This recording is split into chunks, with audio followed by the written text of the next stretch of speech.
Ahora, vamos a darnos un salto y vamos a hablar sobre cosas que yo quiero que acá, chicos, le pongamos harta atención a la, a información que vamos a dar a continuación, porque son dentro de la cultura y el uso del color, son datos súper puntuales. O sea, primero, hay que entender que tenemos los colores que se llaman los colores primarios, ¿no? Que son básicamente el rojo, el azul, ¿cierto? Y el amarillo.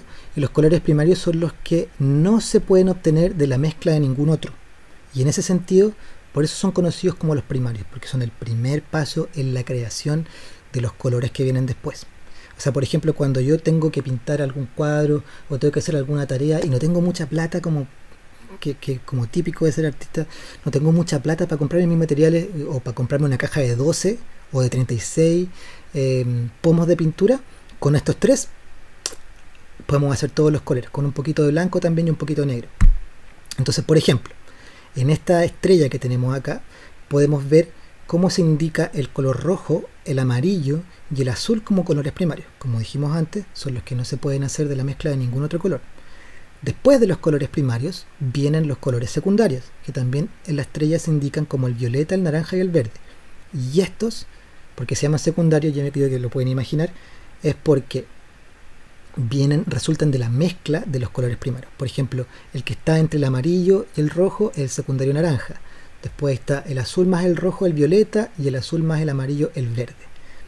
Ahora, la cuestión no termina ahí, después vienen los colores terciarios, que son los secundarios más la interacción del siguiente primario que tienen al lado.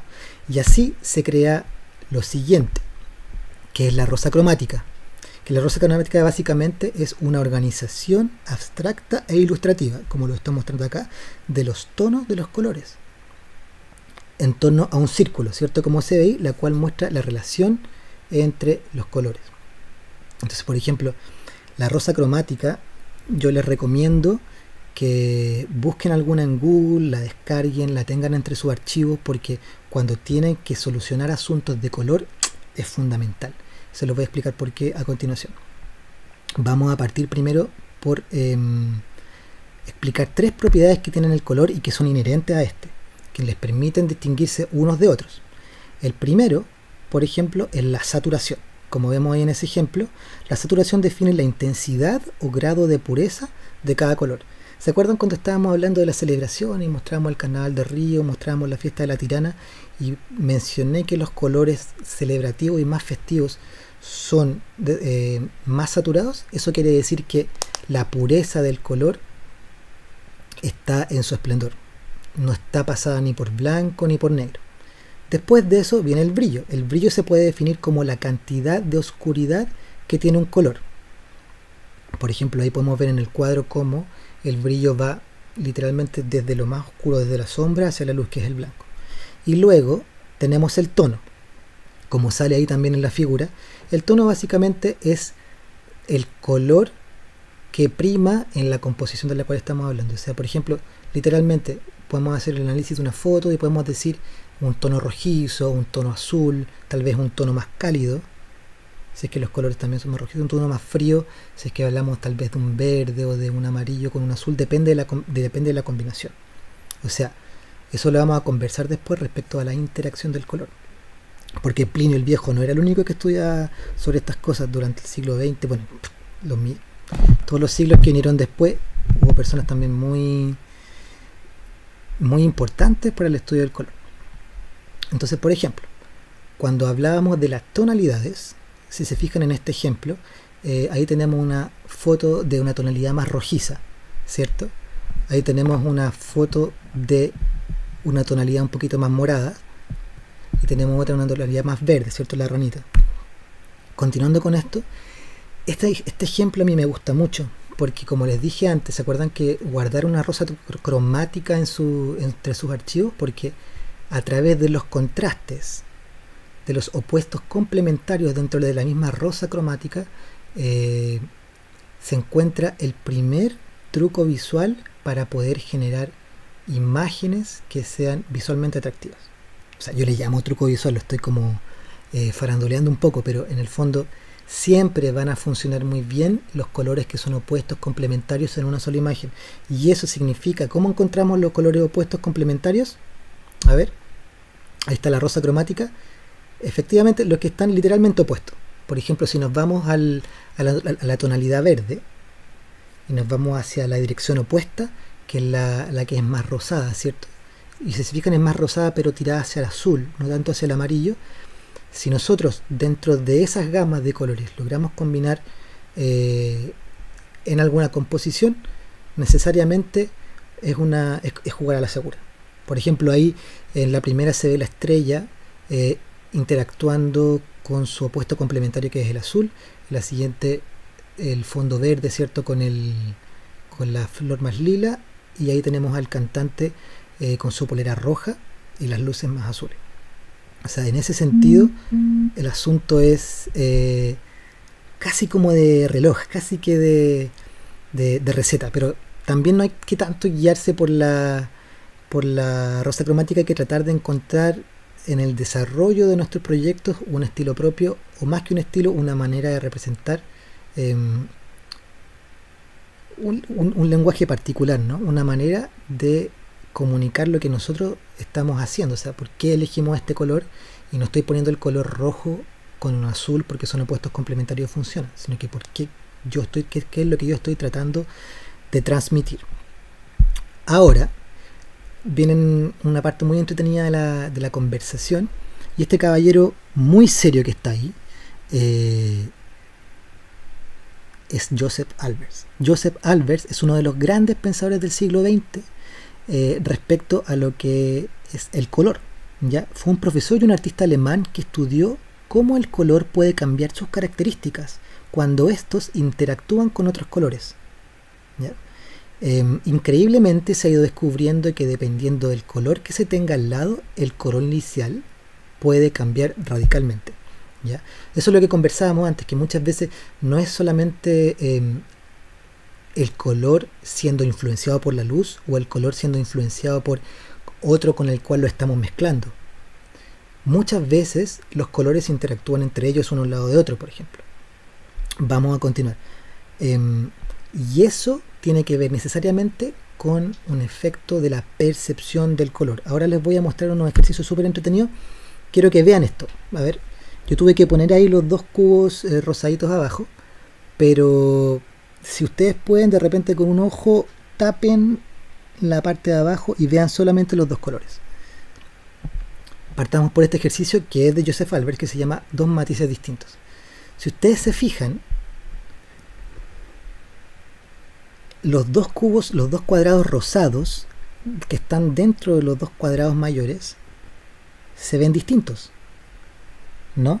En el cuadrado, el cubo rosado que está dentro del cuadrado rojo se ve mucho más azul y oscuro que el que está dentro del cuadrado azul, que se ve más claro, ¿no? Más blanquito. Y eso es netamente un efecto de la percepción del color y de cómo estos interactúan. Mientras más diferentes entre sí sean los colores de los fondos, mayor será la influencia cambiante. O sea, esto funciona con cualquier tipo de color exterior con dos colores similares al interior. ¿Se fijan? Vamos con el siguiente. Este a mí también me gusta mucho y es muy similar al anterior. Fíjense. Los dos colores, hagamos el ejercicio de nuevo de poner ahí la mano y no, como no spoilear la respuesta. Si se fijan, los dos colores verdes que están dentro de los cuadrados más grandes se ven iguales. Sin embargo, no lo son. ¿Ya? Eso es porque la luminosidad y tonalidad de los colores de los fondos reduce visualmente la tonalidad o luminosidad de los colores que están adentro.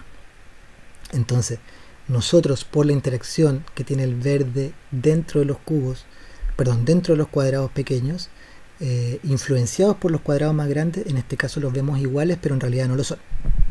¿Ya? Vayan contándome ahí en el chat, veo que hay varias caritas sorprendidas. Eso, ya, este también es muy entretenido. A ver, ahora necesito que se peguen a la pantalla y vean cómo se me caerá el carnet si cuento esta talla como eran como esto es como lo que uno hacía con con los efectos 3D de los cuadernos, ¿se acuerdan? Aquí están en la contratapa. Acérquense y miren fijamente el cuadrado, perdón, el círculo rojo. Les prometo que no voy a tirar ninguna foto, ningún fantasma que los asuste. Y después de mirar mucho el cuadrado, perdón, dale con el cuadrado, el círculo rojo, miren el blanco. Van a poder ver un círculo dentro del blanco que tiende a ser azul o de repente un poquito más verde. ¿Ya? Y esto, bueno, este ejercicio se llama contraste simultáneo y es porque las células fotorreceptoras que hay en la retina humana, o sea, los conos, están preparadas las células fotorreceptoras que hay en la retina humana están preparadas para recibir uno de los tres colores primarios, el rojo, el verde o el azul, que son los que componen los colores, ¿cierto? Entonces, al mirar fijamente un color, el rojo, por ejemplo, en este caso, va a fatigar las partes sensibles de ese color, por lo que en el paso repentino al blanco veremos el color complementario al rojo, que es el verde, y que debido a este fenómeno llamamos color de imagen persistente. ¿Se fijan? Así que, bueno, y todo esto fue estudiado por aquel caballero que vimos al principio que se llama Joseph Albers. Entonces, bueno, ¿les parece rebuscada esta cuestión? Está como muy, como demasiado teórico, ¿no? Como ok, tenemos todos estos fenómenos de un color adaptándose en las caras distintas, el contraste persistente, el color de imagen, el color simultáneo, pero ¿cómo se materializa en la vida real la percepción del color? Y en ese sentido tenemos otro artista que durante el siglo XX, antes de Joseph Albers, de hecho, sus estudios pictóricos partieron desde el siglo XIX, final del siglo XIX, principio del siglo XX, que fue el francés Claude Monet. ¿Ok? Entonces, ¿qué pasa con Claude Monet? Claude Monet, desde la pintura, estudió los cambios en la percepción del color dependiendo de las luces del día. Ya, por ejemplo, esta imagen él la pintó en distintos horarios, en el mismo lugar, en un terreno en el cual él vivía en Francia. Y si se fijan, tenemos al lado izquierdo una pintura de un tono, ¿se acuerdan? Un tono más azulado. También puede ser un matiz más azulado, más frío, ¿no? Y a la derecha tenemos una composición de tonos más cálidos, ¿no? Entonces, ¿se acuerdan cuando les mostré la pintura de Edward Hopper? Donde esto para nosotros puede parecer un poco obvio, pero cuando lo empezamos a analizar y entendemos que tienen que ver, que la percepción tiene que ver con cosas lumínicas, y que después nosotros vamos a tener que analizar como fenómeno para utilizarlo en nuestros proyectos, es fundamental. Son el mismo lugar, los mismos objetos, bajo distintas luces, distintos colores. Otro ejemplo muy lindo, otra obra muy linda que él tiene, es cuando se dedicó a pintar la fachada de la Catedral de Rouen. Ya, esto fue en óleo, la pintó en óleo en el 1890. Entonces, lo que hizo Monet en este sentido fue pintar diferentes momentos del día o del año, la misma fachada de la catedral. Entonces, si se fijan, a simple vista, incluso es un poquito warholiano el ejercicio, ¿cierto? La repetición, el contraste de color, y parecen un poco artificiales, como colores un poco irreales. Pero por ejemplo, si nos vamos a los más que a simple vista podrían parecer ficticios, por ejemplo ese amarillo que está la tercera de izquierda a derecha en la segunda fila, fíjense, ahí Monet trabajó con un amarillo y un morado que son opuestos complementarios. Eso podría ser perfectamente una luz de ¿qué? ¿Será de mañana, de 10 de la mañana? Cuando la luz viene desde el lado, si se fijan abajo hay una sombra. Seguramente el sol estaba llegando desde el lado. Recuerden que el sol de mediodía es un cenit, está justo arriba, entonces no debería generar sombra. Pero por ejemplo a la derecha hay un rojo. Entonces eso seguramente fue en algún otoño, o seguramente fue en algún atardecer otoñal, qué sé yo. Entonces hay otro, por ejemplo, que está más nuboso. Por ejemplo el tercero en la primera fila. se ve como la catedral está solamente pintada en tonos como grises azulados, ¿no? Entonces eso nos lleva a que nos lleva a una imagen mucho más triste, nos lleva a una imagen más lúgubre, y la relacionamos con el invierno. En ese sentido, eh, Monet fue muy importante en torno al estudio de la percepción de color. Entonces nosotros la gran pregunta que tenemos que hacernos es cómo, a través del estudio de la percepción, entendiendo que el color es un fenómeno lumínico, es un fenómeno químico, pero también es un fenómeno de percepción, ¿cierto? ¿Cómo nosotros podemos materializar eso en nuestros proyectos personales? Hay que tenerlo en cuenta. Hay que tenerlo en cuenta porque culturalmente nos dimos cuenta que, al menos desde Occidente, se relaciona cierta gama de colores a ciertos tipos de sentimientos. Se relacionan cierta gama, ciertas tonalidades, ciertas saturaciones de colores a otro tipo de sentimientos. Acá tengo, por ejemplo, un trabajo del inglés David Hockney, que es un pintor muy interesante y que se repitió a él muchas veces. ¿Y por qué puse esta imagen? Porque en el fondo lo que tenemos que entender ahora es hacer que las características técnicas que hemos aprendido y la manera en que pueden interactuar entre ellos los colores, nosotros podamos aplicarlo a la interacción con otros. Recuerden que estamos acá para conversar también de empatía. No podemos hacer interactuar colores si no sabemos cuáles son los más adecuados para nosotros. Entonces, en ese sentido, por ejemplo, si yo soy una persona tímida y quiero ir a una reunión social, que estoy obligado, por ejemplo, y quiero pasar más bien desapercibido, puede que no necesariamente use una ropa que sea de colores muy saturados, por ejemplo, o muy llamativos.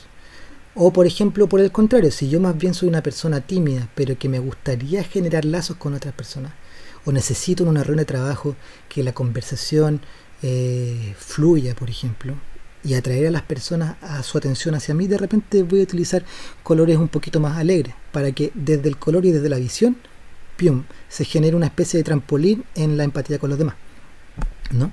O bueno, de repente, si hay alguien demasiado extrovertido, que le gusta hablar, que cuenta chistes, que habla muy fuerte, y quiere balancear un poco las cosas para no ser demasiado el centro de atención, vestirse como Mimo, por ejemplo, vestirse entero de negro de repente no sería una mala idea, o de colores más apagados. O sea, y no solamente de repente las personalidades, de repente si hay un proyecto que es muy complejo, pero que nosotros tenemos que transmitir de manera visualmente sencilla, a lo mejor un poquito más de sobriedad en la elección de los colores puede que sea muy efectivo. Entonces, en ese sentido, si nosotros consideramos el color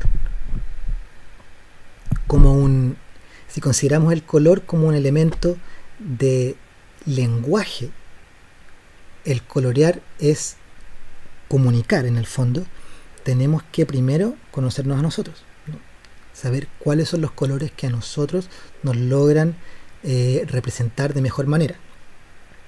En ese sentido, por ejemplo, en esta lámina no puse porque sí en el color y el yo a Jeff Koons, que es un artista norteamericano que comenzó a trabajar con Hulk porque cuando él era niño, en las historietas, la figura de los héroes se representaba a través de estos superhéroes, ¿cachai? Por ejemplo Hulk, o por ejemplo como ahora no hablamos tanto de Hulk necesariamente desde el cómic, pero sí desde el cine, o tal vez hablamos desde más los héroes del anime o en otro contexto. O sea, los artistas están necesariamente siempre a través del trabajo creativo buscando en su propia biografía herramientas para hablar de sí mismo posteriormente de manera visual, ¿ya? Entonces, ¿qué pasa? Por ejemplo, la manera en que personalmente utilizaremos el recurso del color en nuestro proyecto. ¿Ya? Aquí tenemos que entender que de qué manera nosotros hablamos de nosotros a través del color. A eso tenemos que apuntar acá. Colorear, como dije antes, es comunicar, es una herramienta de empatía. Elegir los colores para nuestras obras o proyectos, elegir la ropa que vamos a utilizar, es como elegir el tono o las palabras que usaremos para comunicarnos. O sea, por ejemplo, uno muchas veces sabe hablar, pero no sabe comunicarse porque termina peleando con todo el mundo, por ejemplo. el, el saber qué colores son cuáles, no necesariamente el saber utilizarlos bien. O sea, tenemos que conocer los balances. Para eso utilizamos al principio, como les comenté, las técnicas de utilización del color un poquito más específicas, ¿no? O sea, hay que hacer un trabajo de introspección. Hay que darse cuenta de qué emoción quiero despertar en el espectador o receptor de nuestro proyecto. Por lo tanto, entender culturalmente qué color voy a utilizar para eso. ¿Ya? Para eso, a ver, quiero mostrarles el video, ¿ya?, de una artista yugoslava llamada Marina Abramovic, que es muy importante en la performance contemporánea. La foto que yo acabo de poner ahí es precisamente de una obra muy importante que ella hizo en una retrospectiva, una exposición retrospectiva en el MoMA, que cuando se hacen exposiciones llamadas retrospectivas es para celebrar la carrera, la amplia e importante carrera de un artista en algún momento de su vida. Marina fue celebrada en el MoMA hace unos años y ella realizó una obra muy linda que se llamaba El artista está presente, la artista está presente, en el cual el público, luego de recorrer toda la exposición, entendiendo la historia de las obras de Marina, al final se encontraba en un salón donde Marina estaba presente. Marina estaba sentada ahí, estaba, al menos la primera sesión estaba con este vestido grande, rojo, súper saturado, y la gente hacía fila para poder sentarse frente a ella. A vista, a buenas y primeras entendemos que a lo mejor ella utilizó ese color, no sé, para destacar en el espacio, porque era un cubo blanco, ¿no? El espacio tenía murallas blancas, había mucha gente para resaltar, pero eso es lo lindo del video que les voy a mostrar a continuación, porque la elección del color que hizo Marina no necesariamente va por un asunto estético de cómo se ve. Entonces vamos a ver.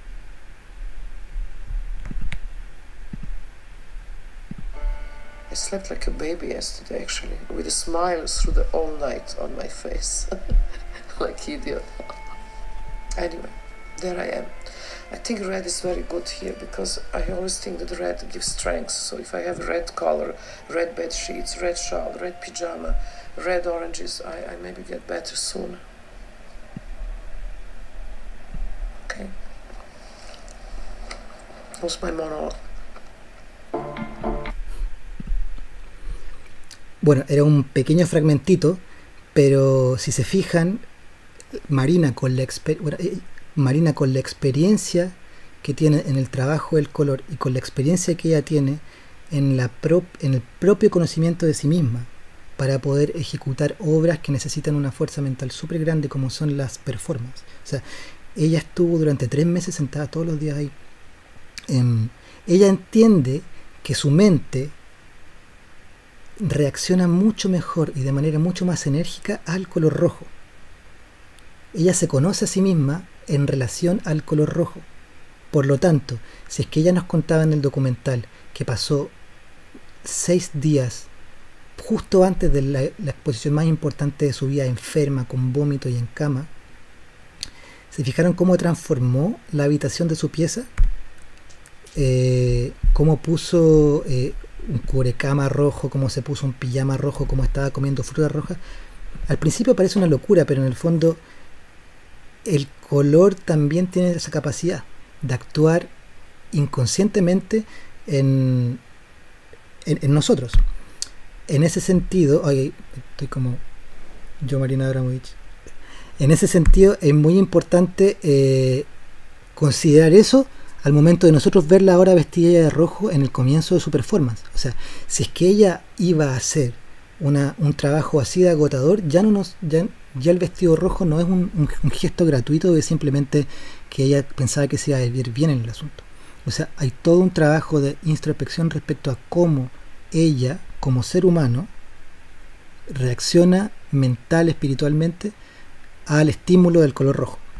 El desafío es que nosotros como personas también tenemos que entender de qué manera nosotros reaccionamos al color rojo. No al color rojo, de qué manera nosotros reaccionamos a los distintos colores. Eso es lo más importante. Nosotros tenemos que entender de qué manera nuestra pieza está configurada, nuestra ropa está configurada, para ver también cómo nosotros estamos reaccionando a esos colores y después utilizarlos en nuestros proyectos más bien personales. Ahí está Marina en un gran traje rojo de alguna sesión que pillé por ahí, seguramente estaba pasando un mal día.